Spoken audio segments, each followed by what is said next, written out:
Lesson number 11. The 1,000 rupee note. A man and his wife lived together in a small village near Hyderabad. One day, the lady told her husband that she was going to Hyderabad to do some shopping. There are many big shops in Hyderabad, and the lady liked shopping there.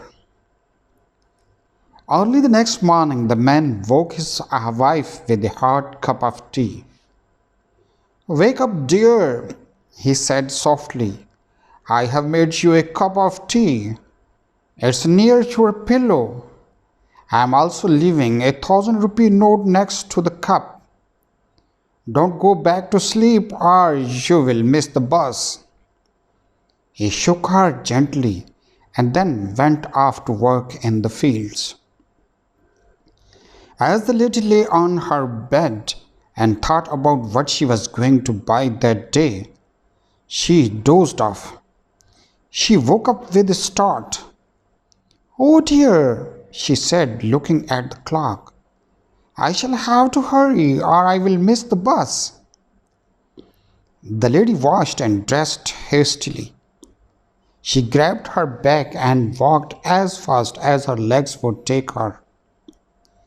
When she reached the bus stop, she was huffing and puffing.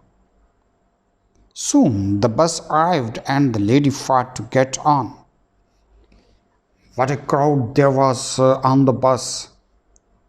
Everyone in the district seemed to be going to Hyderabad that day.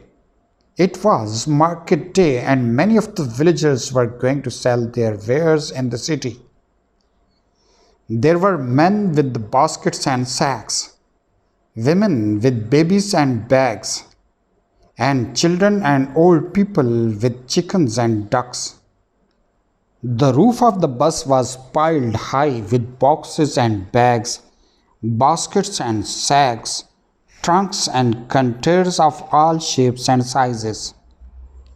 Somehow the lady squeezed in. She sat on the edge of a seat next to a very heavy woman who was holding a large bag on her lap. Soon the bus began to move. It creaked and groaned. It rattled and clanked. The engine roared and off it went faster and faster down the road. With some difficulty, the lady peered out of the window.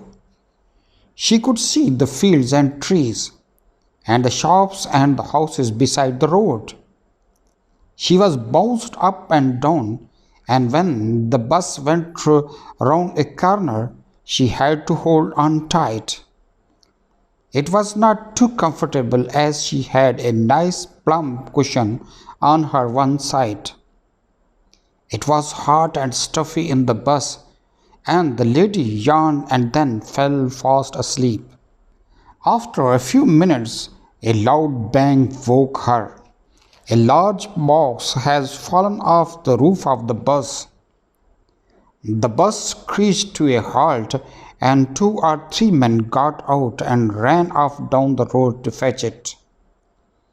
The passengers all laughed and cheered. The lady rubbed her eyes and said to herself, "I really must stay awake. I have a lot of money in my purse, and if I fall asleep, someone might take it." She carefully opened the purse to check if her money was still there. To her shock and dismay, the purse was empty. She put her purse away quickly and sat quietly, thinking about what she should do. She looked at the woman sitting beside her. Her eyes were shut and she was snoring loudly. "Ah," said the lady to herself, "I think you are pretending to sleep, my dear, and I think you must have stolen my 1,000 rupee note." She noticed that the woman's bag was quite dirty. She also noticed that the woman's clothes were old and worn. The woman was certainly not rich. She felt sorry for her, but she also felt very cross. She decided not to make a big fuss or call for the police. Very carefully and quietly, the lady opened the woman's bag, and there, on the top of a large red handkerchief, lay the 1,000 rupee note. She carefully pulled out the note and tucked it away in her purse. When the bus reached Hyderabad, the women and the men, the children and the chickens, the sacks and the boxes, and all bags all poured out of the bus.